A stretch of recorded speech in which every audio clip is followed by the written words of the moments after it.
Hello friend, मैं YouTube channel आप सभी का स्वागत है। हम लोग एलपी टेक्नीशियन का जीके जीएस देख रहे थे। तो आज सेशन मेरा बहुत शानदार है और पूरा वीडियो में बने रहिएगा, तभी आपको अच्छे से जीके जीएस समझ में आएगा। और आज ऐसा आपको क्वेश्चन कराएंगे जो कि टोटल डाउट क्लियर इस वीडियो के माध्यम से करने का प्रयास करेंगे। और जो भी दोस्त मेरे चैनल पर नए हैं तो चैनल को सब्सक्राइब कर लें, साथ में बेल आइकन दबा लें। चलिए वीडियो के माध्यम से देखते हैं और बहुत अच्छा से आपको समझ में आएगा।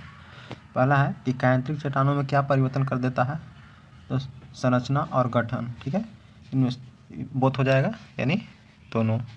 ऑप्शन नंबर सी, संरचना यानी स्ट्रक्चर बोलते हैं संरचना को, और गठन बोलते हैं किसको बताइए, तो वो एक स्वरूप होता है। ठीक है, अगर कायांतरिक चट्टान को और क्या बोलते हैं, तो इसी को रूपांतरिक चट्टान बोलते हैं। कायांतरिक चट्टान को क्या बोलते हैं, रूपांतरिक चट्टान। यह होता कैसे है, तो ताप और दाब के कारण अग्नेय जो है और अवसादी चट्टानों का संगठन हो जाता है। अग्नेय और अवसादी क्या है, तो एक रूपांतरिक चट्टान है। इसी का टेम्परेचर एंड प्रेशर के कारण चट्टानों में क्या होता है, रूपांतरण हो जाता है या कायांतरिक हो जाता है। ठीक है, इसकी अगर कायांतरिक चट्टानों की बात करें तो बहुत क्या होते हैं, हार्ड होते हैं। ठीक है, और इसमें जीवाश्म नहीं होते, यानी सबसे कठोर होते हैं। कठोर कौन होते हैं, तो अग्नेय और अवसादी चट्टानें। ठीक है, और इसमें जीवाश्म नहीं पाए जाते हैं। ठीक है, नेक्स्ट। वर्ष 1857 में मेरठ में प्रथम सिपाही विद्रोह की आग किस दिन भड़की थी, तो किस दिन भड़की थी बताइए, तो 10 मई 1857 को भड़की थी। ठीक है, यह कहाँ से शुरू हुआ था, तो ये पश्चिम बंगाल के बैरकपुर से। किसने किया था, तो मंगल पांडे क्या थे, एक स्वतंत्रता सेनानी थे, 34वीं रेजिमेंट के एक सैनिक थे। ठीक है, इसमें मामला क्या था यहाँ पे मेरठ का, तो इसमें मामला ये था कि अंग्रेज लोग कहते थे कि हम जो कारतूस गाय के चर्बी से बनाते हैं उसका मुंह से तुम अपना नोच कर और बंदूक में डालो और इसके बाद उसको प्रयोग करो। तो इसी के खिलाफ मंगल पांडे ने इसको विरोध कर दिए थे। तो विरोध करने के कारण उनको 12 मई को क्या कर दिया गया था, तो उनको फांसी दे दिया गया था। ठीक है, तो स्वतंत्रता सेनानी में प्रथम फांसी चढ़ने वाले प्रथम व्यक्ति कौन थे, तो मंगल पांडे थे। ठीक है, तो 10 मई को मेरठ से हुआ था। ठीक है, और मंगल पांडे कौन थे, 34वीं रेजिमेंट थे। ठीक है, नेक्स्ट। ब्लड कैंसर को आमतौर पर किस नाम से जाना जाता है, तो ब्लड कैंसर को ल्यूकेमिया बोला जाता है। क्या बोला जाता है, ल्यूकेमिया। इसमें होता क्या है ब्लड कैंसर में, कि WC की मात्रा क्या होता है, बढ़ जाता है। ठीक है, और यह अमाशय में जाकर क्या होता है, बढ़ जाता है, जिसके कारण क्या होता है, ल्यूकेमिया हो जाता है। ठीक है, ऐसे मेनली रूप से हमारे किसी भी मानव के शरीर में WBC की मात्रा कितना होना चाहिए, तो 15 से 20,000 के आसपास। ठीक है, अगर इसके बीच में है तो बेटर है, और इससे अगर कम है तो दिक्कत है। ठीक है, तो वही बढ़ जाने पर आमतौर पर क्या होता है, तो ल्यूकेमिया होता है, यानी ब्लड कैंसर को ल्यूकेमिया बोलते हैं। ठीक है, नेक्स्ट। प्रकाश संश्लेषण का प्रथम अस्थायी उत्पाद क्या होता है, तो प्रकाश संश्लेषण का प्रथम अस्थायी उत्पाद क्या होता है, तो फास्फोग्लिसरिक अम्ल होता है। कौन सा होता है, फास्फोग्लिसरिक अम्ल होता है। ठीक है, नेक्स्ट है pH स्केल परिसर होता है, तो pH स्केल में 0 से 14 होता है। ठीक है, ये स्केल जो होता है 0 से स्टार्ट होता है और 14 तक जाता है। ठीक है, इसमें सबसे ज़्यादा अम्लीय कहेगा तो किस में होगा, तो सबसे ज़्यादा अम्लीय 0 का होता है, यानी जिसका pH मान 0 होने 0 है उसका अम्लीयता सबसे ज़्यादा होगा। और सबसे ज़्यादा क्षारीयता किसका होगा, तो जिसका pH मान 14 होगा वो सबसे ज़्यादा क्षारीय होगा। ठीक है, और बीच में जो होता है उदासीन होता है। ठीक है, तो जल जो हम लोग पीते हैं क्या होता है, उदासीन होता है। ठीक है, नेक्स्ट। जब कोई एकल जीन एक से अधिक लक्षण की अभिव्यक्ति नियंत्रण करता है तो इसको किस प्रकार कहा जाता है, जब एक से अधिक करेगा तो उसको बहुप्रभावी बोलेंगे। क्या बोलेंगे, बहुप्रभावी बोलेंगे। ठीक है, नेक्स्ट।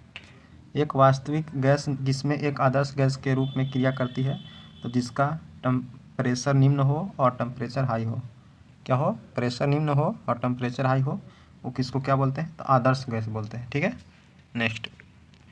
निम्नलिखित में से कौन सा विटामिन गर्म होने पर नष्ट हो जाता है, तो विटामिन सी।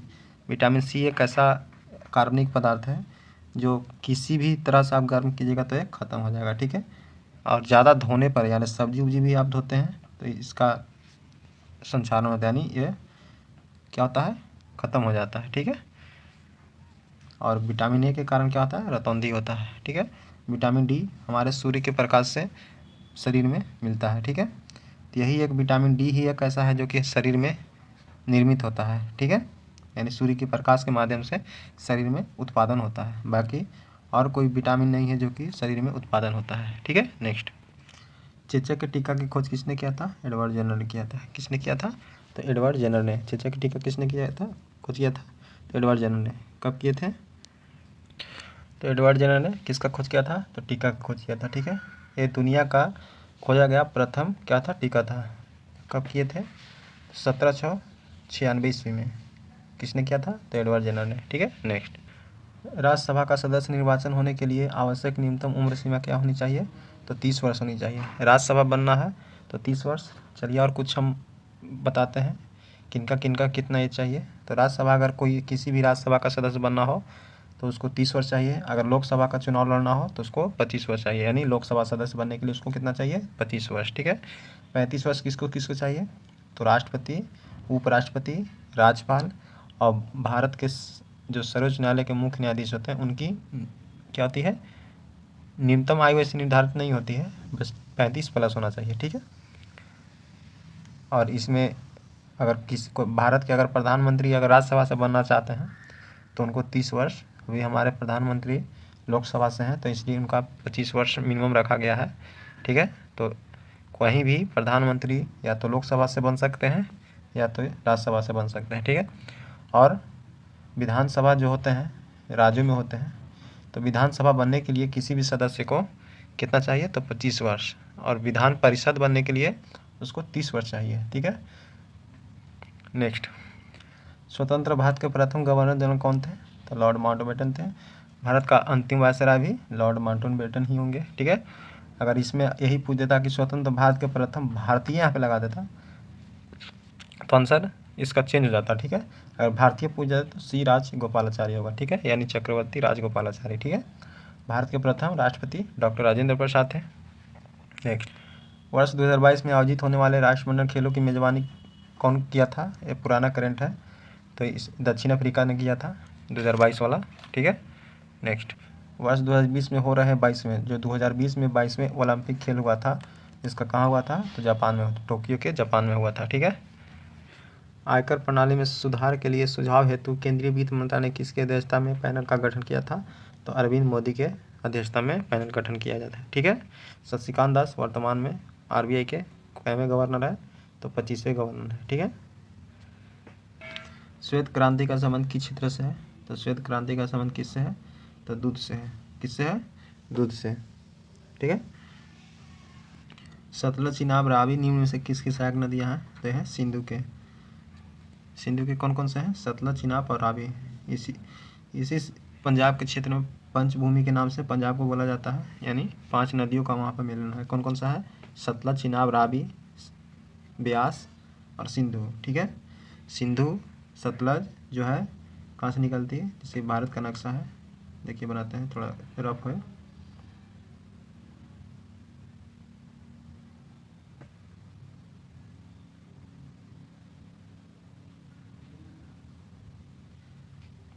थोड़ा जो भी है अच्छा से नहीं बन पाया है। तो ये वाला जो है यहाँ पे बोलता है, इसको क्या बोलते हैं? तिब्बत वाला, चीन वाला, ठीक है। तो यहाँ पे मानसरोवर झील पड़ता है, यहीं से सिंधु और सतलज नदी निकलती है, ठीक है। और ब्रह्मपुत्र नदी भी यहीं से निकलती है और यहाँ पे आके बंगाल की खाड़ी में मिल जाती है, ठीक है। तो सिंधु, सतलज और चिनाब, रावी ये सब क्या है? सिंधु के सहायक नदियाँ हैं, ठीक है। सिंधु नदी कहाँ गिरती है? जाके पाकिस्तान के लाहौर में गिरती है।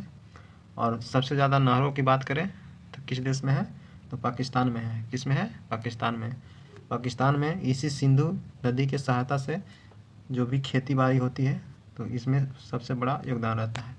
एक सिंधु समझौता 1960 में हुआ था, इसमें बोला गया था कि भारत जो है सिंधु नदी का पानी 20% यूज करेगा और 80% कौन करेगा? पाकिस्तान करेगा। लेकिन वर्तमान में 2-3 दिन पहले भारत ने इसका पानी रोक दिया है, ठीक है। और गंगा की बात करें तो गंगा की सबसे लंबी सहायक नदी कौन है? यमुना है। और गंगा की भारत में पूरा लंबाई पूछे जाए तो कितना हो जाएगा? 2525 किलोमीटर, ठीक है। नेक्स्ट, मनुष्य में गोनोरिया रोग किस कारण मूत्र मार्ग में सूजन आ जाता है। गोनोरिया रोग जो होता है मूत्र मार्ग में सूजन हो जाता है। जिस व्यक्ति को अगर गोनोरिया रोग हुआ है तो उससे मूत्र मार्ग में क्या होता है, सूजन हो जाता है। निम्नलिखित में से किसके कारण होता है, तो बैक्टीरिया के कारण होता है, यानी जीवाणु के कारण होता है। ठीक है, नेक्स्ट। WWE के भागीदार द ग्रेट खली का असली नाम क्या है, तो दलीप सिंह राणा। क्या नाम है, दलीप सिंह राणा नाम है, इसका नाम है। WWE के भागीदार द ग्रेट खली, द ग्रेट खली का असली नाम क्या है, दलीप सिंह राणा है। ठीक है, नेक्स्ट। वाती जल में यह अवशिष्ट होता है, तो वाती जल में क्या होता है, तो CO2 होता है। ठीक है, वाती जल में क्या होता है, तो CO2 होता है।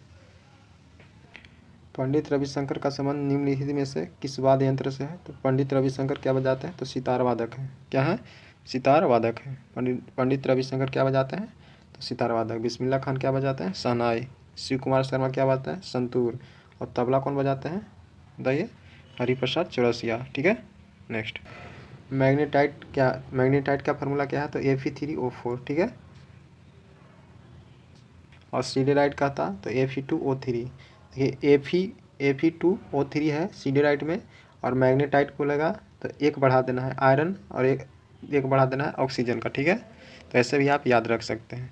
यानी हेमेटाइट का क्या होता है, Fe2O3, जबकि मैग्नेटाइट का क्या होता है, Fe3O4। ठीक है, नेक्स्ट। निम्नलिखित में से किसे लोकनायक के नाम से जाना जाता है, तो जयप्रकाश नारायण को लोकनायक के नाम से जानते हैं। ठीक है, चलिए यार कुछ व्यक्ति का उपनाम हम बता देते हैं आपको। जैसे आप लोकनायक देखनी है जयप्रकाश नारायण को, लोकमान्य तिलक किनको बोलते हैं, तो बाल गंगाधर तिलक को। ठीक है, लोकहितवादी किसको बोलते हैं, तो गोपाल हरि देशमुख को। राष्ट्रपिता किसको बोलते हैं, तो महात्मा गांधी को। जननायक किसको बोलते हैं, बोलिए, जननायक कर्पूरी ठाकुर को बोलते हैं। महामना किसको बोलते हैं, तो मदन मोहन मालवीय को। महामना किसको बोलते हैं, तो मदन मोहन मालवीय को। ठीक है, और सरदार किसको बोलते हैं, तो सरदार वल्लभ भाई पटेल को। ठीक है, और अजातशत्रु के नाम से किस व्यक्ति को जाना जाता है, तो डॉक्टर राजेंद्र प्रसाद को। चलिए फिर से रिवाइज कराते हैं। लोकनायक जयप्रकाश नारायण, लोकमान्य बाल गंगाधर तिलक, लोकहितवादी गोपाल हरि देशमुख, राष्ट्रपिता महात्मा गांधी। ठीक है, जननायक कर्पूरी ठाकुर को, और महामना के नाम से किस व्यक्ति को जाना जाता है, मदन मोहन मालवीय को। सरदार की उपाधि सरदार वल्लभ भाई पटेल, बारदोली आंदोलन के समय महिलाओं ने दिया था। और अजातशत्रु के नाम से किसे बोलते हैं, डॉक्टर राजेंद्र प्रसाद को। और बिहार के गांधी किसको बोलते हैं, तो डॉक्टर राजेंद्र प्रसाद को। उम्मीद करते हैं कि आपको डिस्क्राइब किया हुआ समझ में आया होगा। अगर जो भी ये बोले हैं उसको लिखना पॉसिबल नहीं है दोस्तों, क्योंकि मेरे पास डिजिटल उतना बोर्ड नहीं है कि जो लिख पाऊँगा, तो बोलते हैं तो उसको थोड़ा नोट आउट करने का प्रयास कर लीजिए। चलिए नेक्स्ट क्वेश्चन देखते हैं। बुलंद दरवाज़ा निम्नलिखित में से कहाँ है, तो फतेहपुर सीकरी में है। बुलंद दरवाज़ा कहाँ है, तो फतेहपुर सीकरी में। ठीक है, बुलंद दरवाज़ा का निर्माण किसने करवाया था, तो अकबर ने करवाया था। ठीक है, और यह स्थापत्य कला का उत्कृष्ट नमूना है। फतेहपुर जो सीकरी है बुलंद दरवाज़ा, ये क्या है, स्थापत्य कला का उत्कृष्ट नमूना है। ठीक है, तो इसका निर्माण किसने किया था, अकबर ने किया था। ठीक है, यानी अकबर कौन था, तो मुगल सम्राट था। ठीक है, नेक्स्ट। ई कॉमर्स वार्ताओं के विरोध में भारत द्वारा किस वैश्विक संस्था में दस्तावेज प्रस्तुत किए गए हैं, तो WTO यानी वर्ल्ड ट्रेड ऑर्गेनाइजेशन। WTO की स्थापना कब हुआ था, बताइए, तो 1995 में हुआ था। ठीक है, नेक्स्ट। एक लंबे अंतराल के बाद भारत एवं बांग्लादेश के बीच कौन सा रेलगाड़ी चलाई गई थी, तो मैत्री एक्सप्रेस। भारत और बांग्लादेश के बीच कौन सा, तो मैत्री एक्सप्रेस। ठीक है, भारत पाकिस्तान के बीच कौन सा, तो समझौता एक्सप्रेस। ठीक है, भारत और पाकिस्तान के बीच समझौता एक्सप्रेस, भारत और बांग्लादेश के बीच मैत्री एक्सप्रेस। मैत्री अभ्यास भारत और बांग्लादेश के बीच है। ठीक है, भारत के राष्ट्रपति को पद से कौन हटा सकता है, तो पार्लियामेंट यानी संसद चाहेगा तो राष्ट्रपति को हटा सकता है। बाकी कोई किसी भी संस्था में ऐसा नहीं है कि राष्ट्रपति को हटा सकता है। ठीक है, राष्ट्रपति एक सर्वोच्च पद होता है। संसद में लोकसभा और राज्यसभा होते हैं, इसमें से बहुमत पारित किया जाता है। अगर जिसका फुल बहुमत हो जाए तो संसद उसका निर्णय करेगा कि राष्ट्रपति को हटाना है या नहीं हटाना है। इसके पहले 14 दिन पहले क्या करता है, संसद नोटिस भेजता है राष्ट्रपति को कि आपको इस्तीफा मांगा जा रहा है, आप इस पर प्रतिक्रिया क्या देते हैं। ठीक है, अगर किसी भी राष्ट्रपति को अगर खुद से त्यागपत्र देना हो तो लिखित रूप में दे सकते हैं, बोल के नहीं, लिखित रूप से दिया जाता है। अगर बोलेंगे कि हम इस्तीफा देते हैं तो पॉसिबल नहीं है, उनको लिखित देना पड़ता है। ठीक है, लोकसभा में अभी वर्तमान में सीट पूछे तो कितना है, 545 है। कितना है, 545। ठीक है, और वर्तमान में मुख्य न्यायाधीश कौन है, तो DY चंद्रचूड़ है। कौन है, DY चंद्रचूड़। नेक्स्ट। पाचन है भोजन को तो जटिल से सरल अणुओं के रूप में बदलने की क्रिया। कठोर से कठोर भोजन को पचा देता है, वही उसी को पाचन कहते हैं। ठीक है, नेक्स्ट। भारत का व्यापारिक संबंध सबसे पहले किस यूरोपीय देश से स्थापित हुआ था? बताइए। तो ये हुआ था पुर्तगाल से, क्योंकि पुर्तगाल ने ही सबसे पहले कहाँ आया था? कालीकट के बंदरगाह केरल में आया था। ठीक है, यहीं से मसालों का व्यापार करता था। ठीक है, नेक्स्ट, निम्नलिखित में से कौन सी छूत की बीमारी नहीं है? कौन सी हो जाएगा? तो कौन सी छूत की बीमारी नहीं है? तो हिस्टीरिया। हिस्टीरिया क्या है? छूत की बीमारी नहीं है। ठीक है, नेक्स्ट, आगा खा कप किस खेल से संबंधित है? तो हो जाएगा हॉकी से। आगा का खेल किससे संबंधित है? तो हॉकी से। ठीक है, रणजी ट्रॉफी किससे है? तो क्रिकेट से। किससे है? क्रिकेट से। नेक्स्ट, पृथ्वी का एकमात्र प्राकृतिक उपग्रह क्या है? तो चंद्रमा है। कौन सा है? चंद्रमा। ठीक है, नेक्स्ट, जातक पवित्र ग्रंथ है किसका? तो बौद्धों का। बौद्धों का क्या है? जातक। जातक किसका ग्रंथ है? तो बौद्धों का है। ये सबसे पवित्र ग्रंथ है। ठीक है, और गौतम बुद्ध की बात करें तो इनको 563 ईस्वी में जन्म हुआ था, 483 ईस्वी में मर गए थे। ठीक है, मृत्यु हो गया था। जन्म कहाँ हुआ था? तो कुशीनगर में हुआ था, नेपाल की तराई में। और इनका मृत्यु कहाँ हुआ था? बताइए। तो पावापुरी में हुआ था। ठीक है, पावापुरी में हुआ था, लेकिन ये अपना अंतिम संस्कार कहाँ किए? तो कुशीनगर में ही किए थे। ठीक है, किस विटामिन की न्यूनता के कारण आँख की बीमारी होती है? तो रतौंधी विटामिन ए के कारण से होती है। ठीक है, विटामिन सी के कारण से क्या होता है? स्कर्वी रोग होता है। ठीक है, विटामिन डी की कमी से रेकिट्स रोग होता है। ठीक है, और बच्चों में रेकिट्स होता है, जबकि बूढ़े व्यक्ति में क्या होता है? ऑस्टियोमलेशिया। और ऑस्टियोपोरोसिस क्या होता है? महिलाओं में होता है। ठीक है, नेक्स्ट, स्वेज नहर परिवहन नहर भूमध्य सागर को किसके जोड़ता है? तो लाल सागर से। लाल सागर को भूमध्य सागर में कौन जोड़ता है? तो स्वेज नहर जोड़ता है। कौन जोड़ता है? स्वेज नहर। ठीक है, भगवान बुद्ध ने अपने पहले उपदेश कहाँ दिए थे? तो दिए थे सारनाथ में। सबसे ज़्यादा उपदेश कहाँ दिए थे? बताइए। तो कुशीनगर में सबसे ज़्यादा दिए थे। ठीक है, सबसे पहला कहाँ दिए थे? तो सारनाथ में दिए थे। बोध गया में क्या हुआ? तो ज्ञान की प्राप्ति हुआ था। ठीक है, नेक्स्ट, अनुच्छेद 370 का संबंध किस राज्य से संबंधित है? तो जम्मू कश्मीर। अनुच्छेद 370 किससे है? तो जम्मू कश्मीर से। अनुच्छेद 370 के ए, अनुच्छेद 370 के ए यानी फर्स्ट किससे है? तो मिजोरम से। ठीक है, और अरुणाचल प्रदेश से कितना से? अनुच्छेद 370 के डी। ठीक है, नेक्स्ट, चॉकलेट स्वास्थ्य के लिए हानिकारक हो सकते हैं क्योंकि उसमें अंश अधिक होता है। तो निकेल का। निकेल सबसे अधिक मात्रा में पाया जाता है, इसलिए चॉकलेट को हानिकारक माना जाता है। शीशा भी होता है, लेकिन निकेल से कम मात्रा में होता है, क्योंकि ये सबसे खतरनाक निकेल होता है। ठीक है, नेक्स्ट, यूरिया में नाइट्रोजन का प्रतिशत कितना होता है? तो 46% होता है। ठीक है, नाइट्रोजन का यूरिया में कितना होता है? 46% है। ठीक है, नेक्स्ट, भारत का कौन सा राज्य क्षेत्रफल में सबसे बड़ा है? तो राजस्थान। क्षेत्रफल एरिया में कहे तो राजस्थान, जनसंख्या में कहे तो उत्तर प्रदेश। कौन सा? उत्तर प्रदेश। ठीक है, जनसंख्या में दूसरा सबसे बड़ा राज्य कौन सा है? तो बोलिए महाराष्ट्र है। इसके बाद तीसरा कौन सा है? बताइए जनसंख्या में? तो बिहार है। ठीक है, चौथा कौन सा है?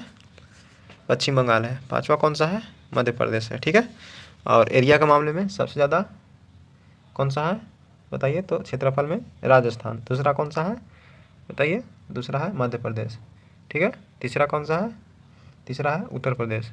चौथा महाराष्ट्र। ठीक है, इसके बाद पाँचवा कौन सा है? तो बिहार है। ठीक है, नेक्स्ट, वायु में 0 डिग्री सेंटीग्रेड पर ध्वनि तरंग का वेग क्या होता है?